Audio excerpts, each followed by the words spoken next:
Hello, and welcome back to this session. The next speaker is Yasser Alsaied. He is the Vice President of the IoT Amazon Web Services. With more than 37 years working in executive and technical management, Yasser leads the Amazon Web Service IoT business that includes IoT core, industrial, automotive, robotics, and IoT devices.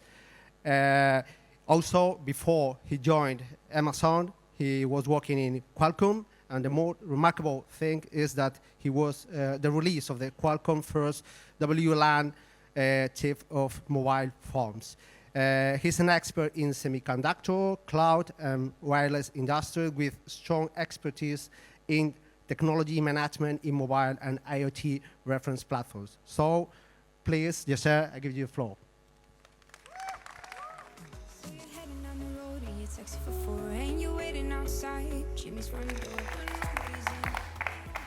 Good morning.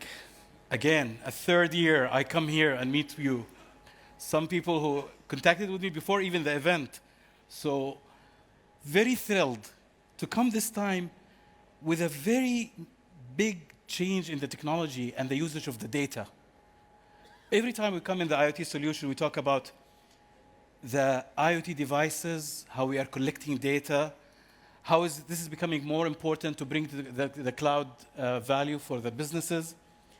This time is a bigger change in the use of the data. Now it's becoming essential to have updated data and updated processes because of what's really came to us very fast last year, the generative AI. In 2023, we were all surprised, but also quick learning, quick news. Every boardroom, every academia, press, news talk about generative AI. And it is extremely important to watch what's really the significance of that is because in technology, during the history of technology that we lived in, we talked to the machine. We did programming to try to talk to the machine to make it do something. We made the machine talk to machine, machine to machine. We even asked the machine to give us input, question something and come back with input. It is the first time in the history we are living in where the machine talked to us in our language, in our voice, our image, from our own data. This is the data that's been collected. We chose to collect, to learn about us, about our scenarios, our health, and the machine is telling us about what we have as a collective data, suggestion of things that can help us to optimize or some information. So it is the first time. So far, most of the things that we hear about generative AI is at the application layer, consumer applications. Things like email, images, and stuff like that. But we believe there is more even value and more impact for the business applications. And that's what I want to take a journey with you here today. We know that machine learning, ML, is nothing new. It's been there forever. And a lot of even started in chipsets many years ago. I remember when I was in Qualcomm, we started putting the neural network in the ASIC, I think about 10 years ago. And the research was there. So machine learning was part of the semiconductor industry to provide that strength of to understanding data, start reading data, and provide some answers and some meaningful output that will help the consumer or the business in their operation. I always like to talk about Amazon. There is a reason for that, because Amazon.com, as a large company for logistics and consumer electronic and other things, we use a lot of technology. We use it ourselves, for us. But then we provide it as availability for others. For example, the IoT, which is a service I run, it's used in warehouses, supermarkets, in the trucks, Rivian trucks, for example. And these are things that Amazon use. And of course, it's available for others. Things like logistics. You know, Amazon Logistics is one of the best in the world. It is very well known. Everybody will get boxes from Amazon anywhere in the world. I actually know about some delivery area that on bicycles, and it gets tracked, by the way. So that logistics system that worked well to Amazon is now available for any company to use it as a service. So you don't have to build a logistics system from ground up. You can actually use that. So part of it is the machine learning. The generative AI actually that used internally have started already. And the ML itself, 20 years ago plus, there is a customer reviews that comes out. It comes out with using some of the machine learning. The Rufus, which is like a helper, shopping helper. Alexa, I think Alexa, I have multiple of these smart speakers. We used to call them smart speakers before. But the amount of learning that Alexa can give and provide makes things, I have used it in my home actually in a very useful way. I thought I will never use such a thing. I would be, when my wife allowed me to cook something at home, which doesn't really come out well all the time, sometimes I feel, oh, we don't have, for example, olive oil. And I tried. I challenged Alexa. Alexa, I need to buy olive oil. From the previous time, it provided the picture. Do you want this one? And only a voice UI would make this happen and the shipment and everything, and I'm still on the counter of the kitchen. So, but this is a simple. Imagine how this will grow and go on. The pharmacy. You know that a lot of the errors that happen on the pharmacy, on the medication, whether it's in the hospital or the pharmacy, it's a human error because we are human. We get sometimes under stress, the time goes by, and we actually, even personally, one time I take metformin. I'm a diabetes type 2. Like, this is one of the most common in my age. So the metformin looks like Tylenol 3. For people in North America, Tylenol 3 is like narcotic, kind of like a painkiller. So I told my wife, I'm going to take these 2 pills because I need to take it because we just had dinner. And then we went to shopping, and then all of a sudden I said, I don't know why the floor is coming too close to my face. But that's the human error of the pharmacy. They put Tylenol 3 instead of metformin. So generative AI that we're using in Amazon Pharmacy is preventing such thing because it will come as an alert, like you use this. This is for this patient, this is for this medication. So it helps the pharmacist. It also helps to explain to the consumer, if they have a reaction, for example, that they have to be aware of, if they're taking other medication. There is some kind of a software already about the medication conflicts, but it's now becoming better and more important because now we are sending it by mail. You're sending the pharmacy, the medication by mail. So these things have been already running, and we are having it available for the customer. Where we have something called Bedrock, which is basically the tool that we provide the customers to build their application on, the generative AI application. Right now, we have tens of thousands of customers that are already using these. And most of them are your customers already. Like, I'll mention Siemens, Toyota, Pfizer, et cetera. So tens of thousands, almost 100,000 customers already building their own generative AI application using, which I'm going to go through, one of the layers that we provide. Because it's not about just the app layer. It requires infrastructure. It requires horsepower in the chipsets, tools, foundation models. It's really what we can gather as set of tools and LLMs and foundation model to the customer to build their own application in the best way possible, deploying it on AWS. So we have, as mentioned, what you see as a customer or consumer, you see the generative AI application. That's what everybody was introduced to in last year. And until today, even as you see in the PC world, right now they have the Copilot, for example, announced where it is in the laptop. So there is an application that is consumer's face. But in reality, it's all built on data. How much data? How far? How long? That's essential to become more accurate. Because the problem you want to solve as application builder for generative AI is how much you're going to get to accuracy. There's nothing 100% starts. There is foundation models and LLMs that's available to everybody. you grab them, you put them in a tool, make it available for others. But now what? If you consume those, but you have new data, new scenarios, new customers, new regions, how can you adapt that data to the foundation and large language model that you are having access to? We're going to go through that as well, and how the privacy becomes important, how security becomes important. So, it is really the IoT is the differentiator now more than ever before.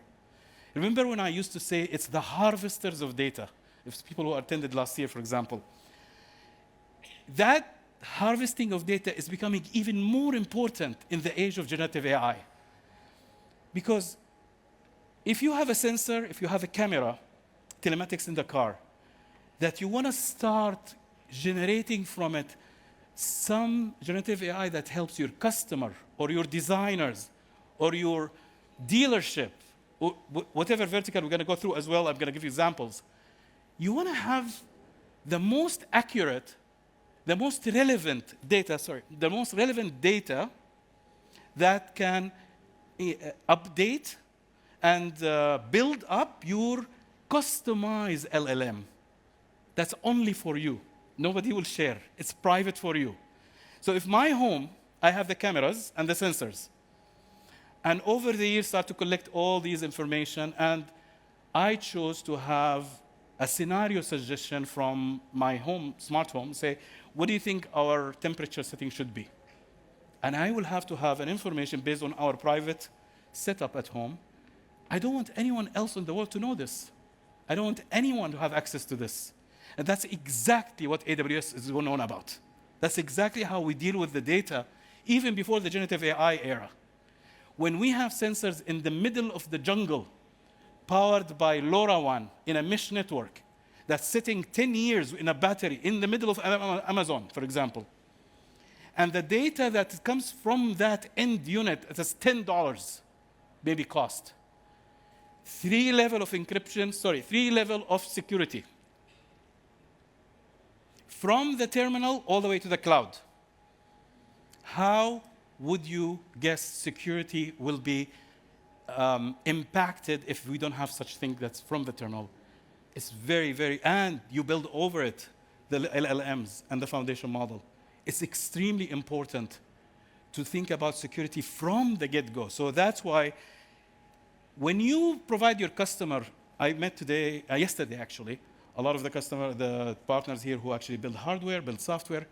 When you think about what to provide your customers, the first thought is like, I am building something that will impact for years to come, a foundation models and learning models that need to be accurate, need to be secure, need to be private. Just open the imagination, see what this will happen. What about the robotics that they're going to take these data? What about healthcare? What about cars? These essential data that will definitely have to be very secure and active and accurate and private. So IoT, one of the things about IoT, we have multi-vertical in IoT. There's specific for industrial, automotive, multi-vertical. There is multi-modeling learning. There's basically you can have a picture, you can have a text, you can have numbers. It could be any type of format of data. Also, it could be also very personalized. If I'm driving my car in a way, there's already some cars manufacturers talking about this. The scenarios and experience of the driver that preferred needs to be learned. Once they are learning, once the data collected is learned for this user can rent a car in another continent, and by the time they log in, all their experiences, the preference of the seat, of the music, of the environment will be downloaded on the car. So that's personalizing.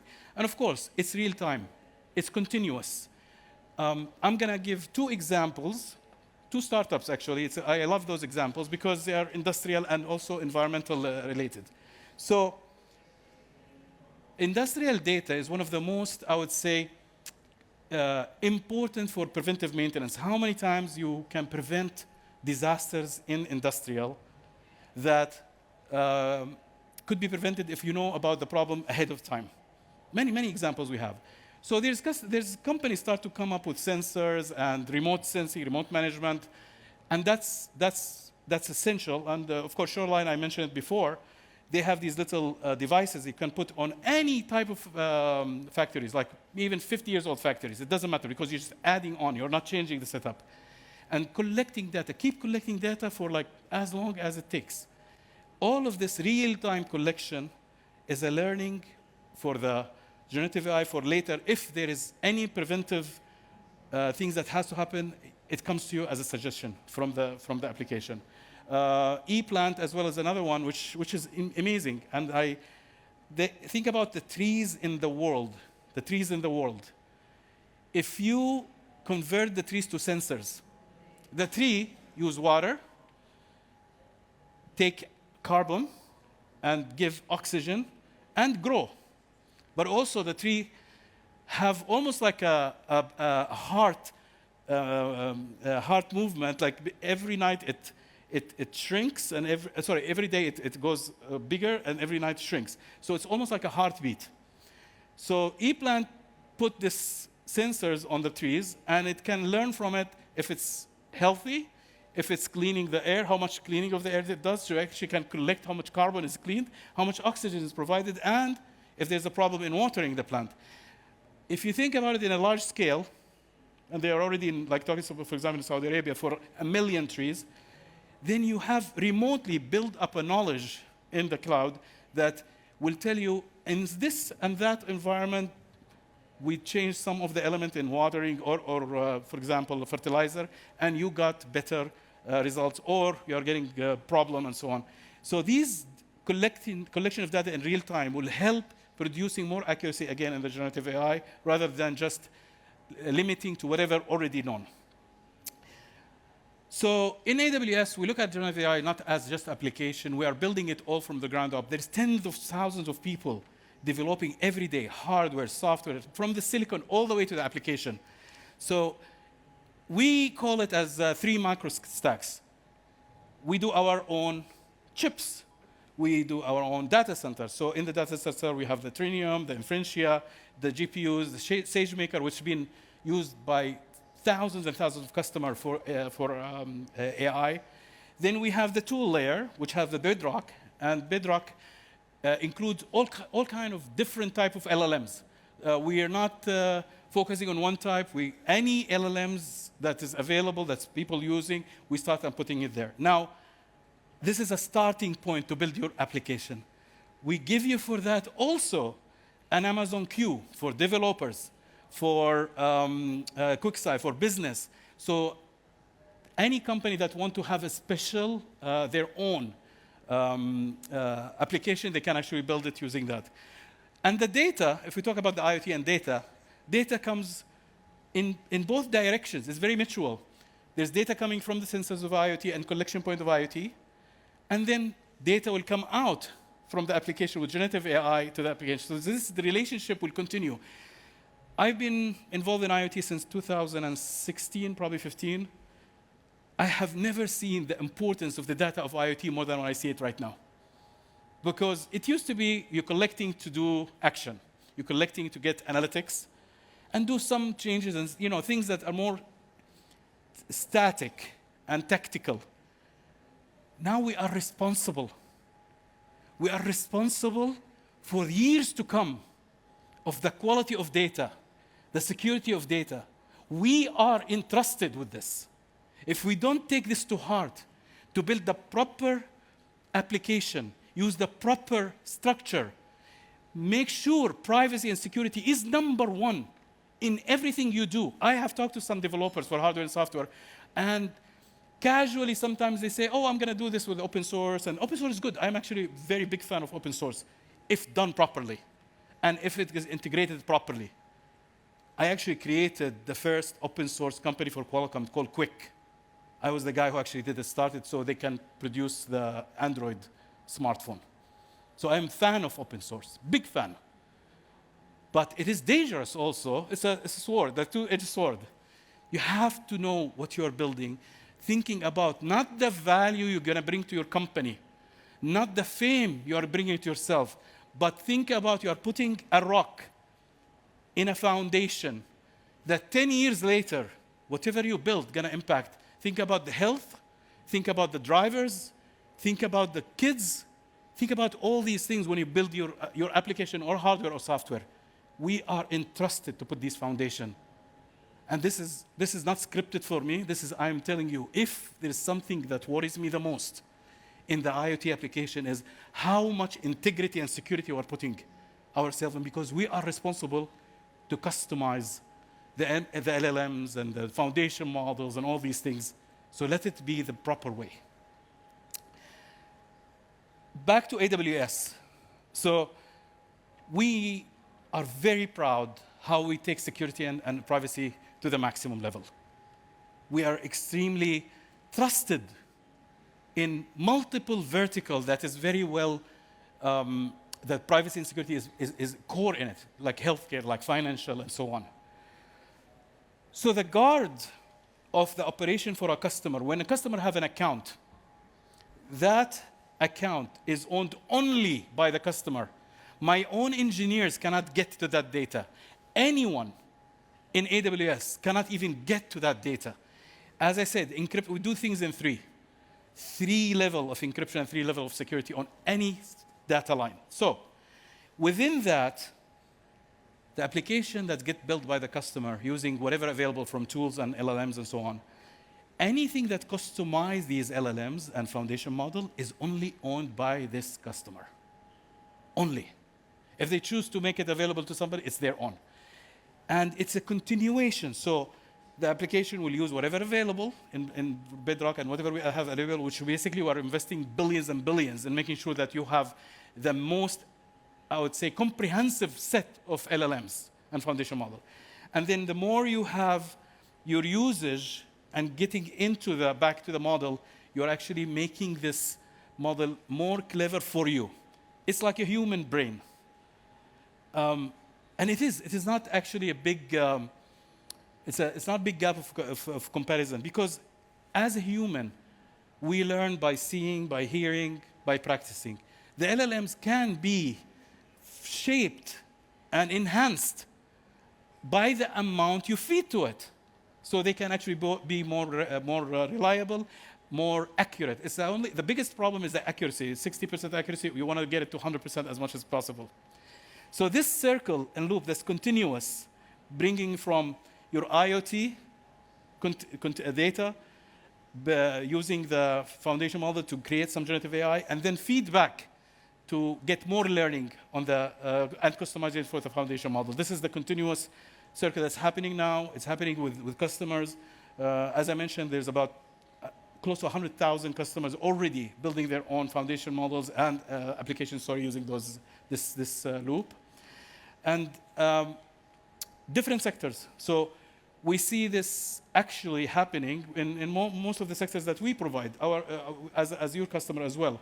Healthcare, industrial, smart home, automation. I'm going to give you some examples that's relative to those verticals, starting with industrial manufacturing. So one of the cool things about industrial, it's one of the hardest industry that will change quickly, because as much as IT try to push hard for automation and digitization, the OT will say, please, everything's working well, I don't want you to touch anything, which is understandable, of course, especially oil and gas, which I was in Texas last year, and there was a statistic by the Association of the Oil and Gas Companies, 1% digitized properly to the cloud, 1% of the industry. I mean, they have on-prem and some of them success, probably 13%, but most of it is just now as is operating 40 years ago.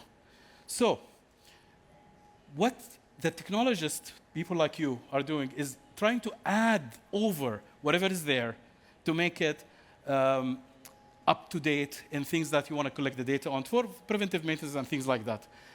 Siemens, we're working very, very close with Siemens, which is one of the largest platforms for industrial, that will help to gradually make this connection between the applications in the cloud, generative AI, and their factories as their customers. We created a demo in Hannover Messe. I don't know if some of you might went there and saw. We actually created an actual factory it's sometimes called drone factory because you can operate in a robotic way. That factory is robotic. It makes e-bike. So it's an e-bike factory, and it's a whole set that actually producing by robotic the actual bike. And we put generative AI to suggest there is a problem in certain areas. So it's connected to Bedrock. It took very little time actually to call the API of the Bedrock. So it wasn't really big effort to start to access the generative AI. And if there's a problem or a station that's happening, the generative AI will come and give you a message of what to do, suggest what to do. And these things will start gradually to grow because more and more we'll find a need to have more remote and remote management and preventive maintenance that has to happen across the world. Many companies doesn't have the resources available to ship them all around, and they want to have these things to be more manageable before it happens and with a big problem. One of the companies that I'm really proud of is Kony, because we dealt with and worked with Kony for years. And every time I go to places where I see Kony's escalator and elevator, I know it's connected to our service, proudly. But I got surprised in certain areas. So I was in Mecca, I was doing Umrah, which is a pilgrimage, a few months ago. And I noticed that every escalator there and every elevator is Kony. In that scenario, if I want to give you a glimpse, 75,000 people move around this grand mosque 5 times a day. Imagine the automation needed, imagine the data that's happening, and they're using this data to feed in to make more optimized energy efficiency and maintenance. Also elevators and so on. And Heathrow Airport, I was in Heathrow Airport like when I came here, and I'm trying to notice about these customers and operation. What did it do for Kony? What did it do when they have connection to the cloud and have generative AI actually working with their maintenance? They reduced their maintenance cost by 60%. One of the things that generative AI does is that if there's a problem anywhere, the technician on the ground or a technician in the area will get a report on, we think this is what's happening. By having the documentation, the manuals, and the reports, and the data, it comes out with suggestion on what to do. Make it faster to get to the problem, make it faster to solve it. Another one is smart home. I mentioned about Alexa. And Alexa is a big example, but also there is much more in a smart home that is actually the multiple telcos and consumer electronic are doing, is to make the life improved because of, so improving the energy, improving the security, as also like giving you a choice to, if you want to have like a setup, if you show up in the house, or your car showed up in front of the house, your preferred setup, whether it's the AC, the music, the lights, comes up and happen without you actually pressing any button. More important, actually, the care, which is going to be linked to healthcare. And you'll see that smart home is going gradually to become a place for taking care of people. The population is growing old. There's not enough match in having hospitals and staff and so on. We have the challenges all over the world. A lot of the companies that provide for medical devices are thinking about like what to do. Of course, they're relying on government and regulation. It's very important. But as I will show you later, like they are thinking about more now what to do at home. So the link in the house, think about the devices that you do for the house as technology providers. What else we can provide to the house, not only for entertainment, not only for the energy efficiency, but also for care, remote health, all these things. That's still open. The big companies started to think about it, and I'm going to show you some numbers. Like for example, for our customer GE, is an incredible amount of devices that need to be actually onboarded. So, automotive, of course, the software-defined vehicle is a term that is used differently. If you ask 10 people the same day, you're going to get 10 answers. And it's all true. Because it depends what's the focus of the company on. In what we have talked with our customers, like an automotive customer, the biggest thing that they're actually using right now is input from the car will generate some changes in the design and update over the air. They can send to the car without having the car to go to the dealership, for example, or service.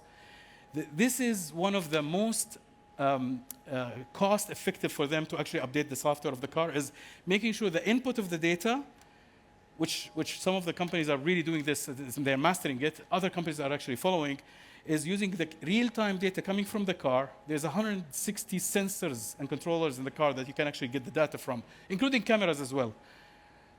Getting this feed continuously, some company have their designers get suggestion from the generative AI what to do to make things better for how the car operates in different environment. So the car that's driven in Dubai is going to be operating differently than car driving in Ottawa in the winter. So based on the real-time data, then an update of software or update of service can happen. This actually creates even value, because I'm sure you heard about some of the trial of they're going to charge for, some company wants to charge for like a warm seat or something. Like, there's a trial on these things. I'm not saying this is the right thing, the wrong thing. It's not the point. The point is it became so accessible when the data is available and suggestive of scenario that comes from generative AI, the company who are owner of the car or the owner of the fleet or the developer of the car have opportunity to update the design and update the software as well.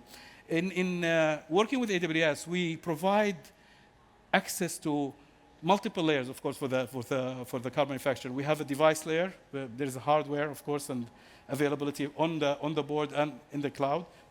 There is connectivity that we provide in the car that's going to collect all these data.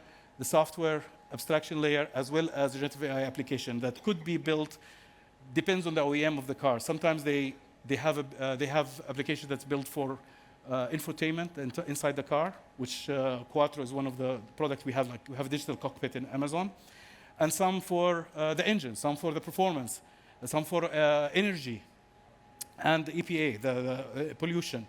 That's all this data, when it comes in, they can send customized operation for the car over the air, so that the car can become a little bit better in certain areas, or customized for the user.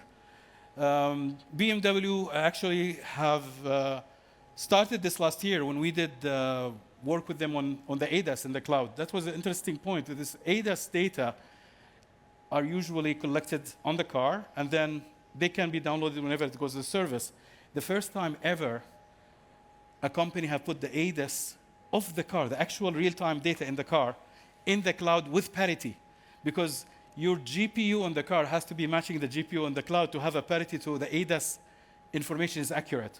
So we were able to put the Qualcomm GPU on the cloud and the Qualcomm chip in the car, and that data, there is a fast action that happened in the car, so accident avoidance, assistance for the driver, but also that data collected can give ideas for the BMW, for example, designer.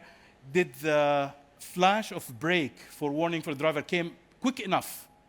Was it slow enough? Did most of the time when the brake happened, does it have enough time to actually stop the car? Or so they kind of become more accurate as they get the data for the reaction of the driver, and becomes, when we get to the autonomous driver, of course, it's a different set of data that needs to be used to make it more accurate. Healthcare is another big area, and we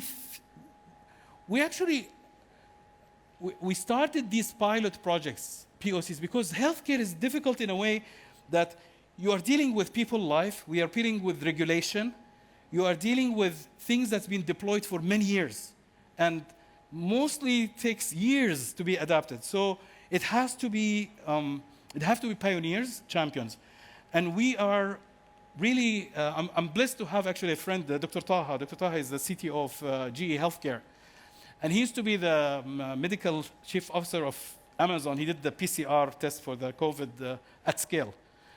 So he's now working with us. Because there's 500,000 different devices that GE provide to the hospitals. None of them is connected actually remotely. Everything is on-prem. In fact, updating the software. You go in, actually work with the machine directly. So there is a need to look at how to update this healthcare sector. So we're working with them and making sure that we have a POC for remote care. So think about a home room. So my mother is 80 years old. I wanted to take care of her at home. The hospital may be not the best experience anywhere in the world. So if we have the machines that's needed in the hospital, monitors, heart monitors, cameras to check on the what's the situation of the sick person, monitoring, and on and on and on. Even we get to robotics as well. So this journey starting now, it's not going to stop. It's going to continue. The population is growing. Healthcare providers are at short. And government as well as corporation looking for ways to be able to provide healthcare in an innovative way. There's very big companies like GE and others are thinking what to do. And I think it's a chance for all of you to participate in this, being the developers and solution provider for IoT. Because what is all of this? It's basically IoT at home, from camera to sensors to monitors, all of these things. So we started, and this is a journey to start, and of course we are proud of it. So if a question comes and say, okay, we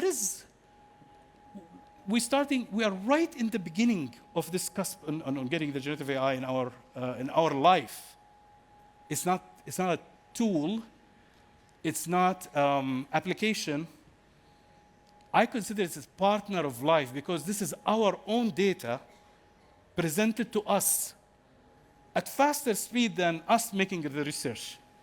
More efficient, more accessible, and available for everybody. So the knowledge doesn't sit in one area or sit with one group. The knowledge can be available to anyone. And that's the beauty of it. So I predict that we're going to see a lot of the generative AI on the edge. Why?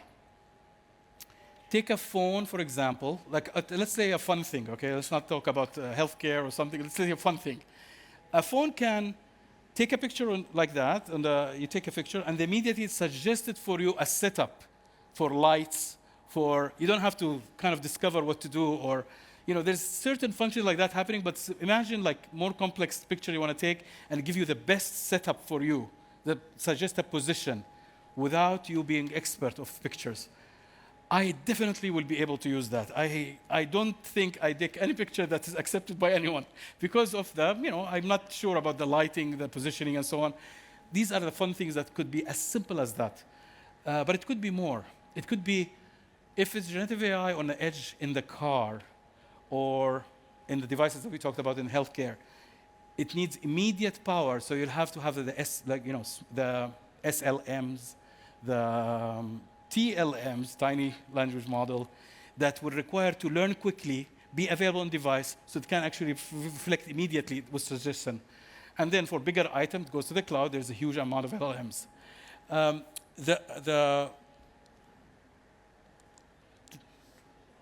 Then, of course, the multi-models and multiple models, those are things that will be a norm. It's a norm to have different format of things, different type of data, different speed of the data coming in.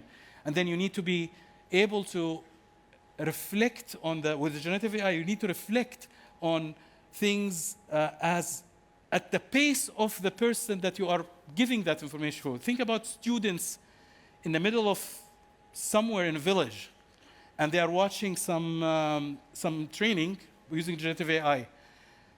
The language they have to watch in is different language. The pace of speed of that the generative AI have to adapt to their ability to actually learn quickly or slowly.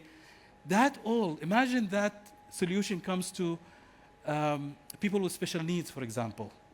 People older age that they want to learn something new. That get adapted depends on the audience based on what the generative AI at the edge will know about the audience that they are serving. So with AWS, we are actually proud. We're really proud to have the end-to-end services that we basically provide whoever is developing the application, the technology, the user, it's end-to-end. It's the most comprehensive set of data and AI services. We have the government compliance programs with any government.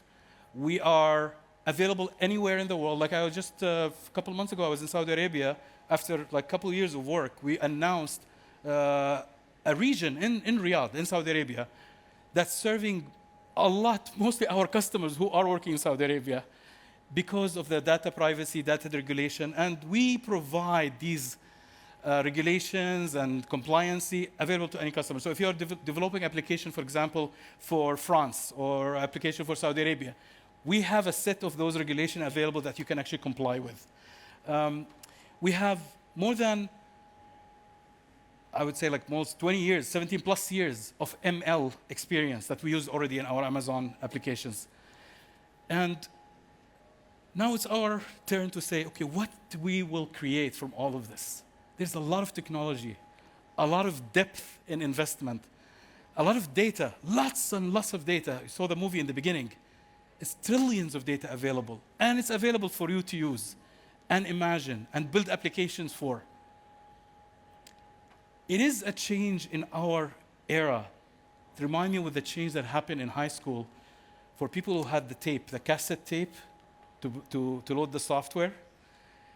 I remember in our, I was in 9th grade in Riyadh, and one of our very geeky guy in school together, he said, I have this cassette from BBC.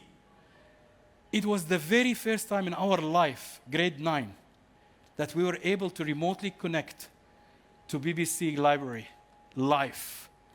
But we wait 30 minutes until the cassette actually loaded in the computer. It was, I think it was Commodore. I can't remember exactly. And we were so excited that we ran. It's all just a dictionary. What is this? And we waited, I think, 10 minutes, and it came with text coming. That excitement that I saw in my childhood, I'm not exaggerating to tell you what the generative AI is giving us right now is equal, even greater. That's why I'm excited to talk about it today. It's a little bit change of subject from the show, but it's very applicable to IoT because you are the harvester of the data for years to come. Thank you for your time.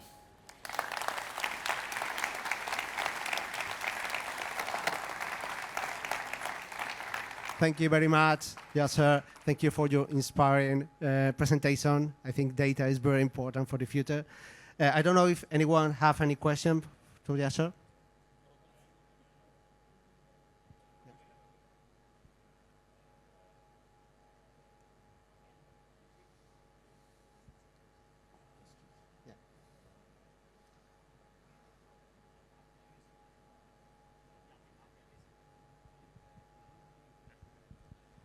Thank you. Ivan Kravchenko, Korvus GmbH, Germany. I have a question about generative AI application and security and building security. So because we are collecting that access control, alarms, video data at the moment, and this is currently the topic we are really thinking of scenarios about.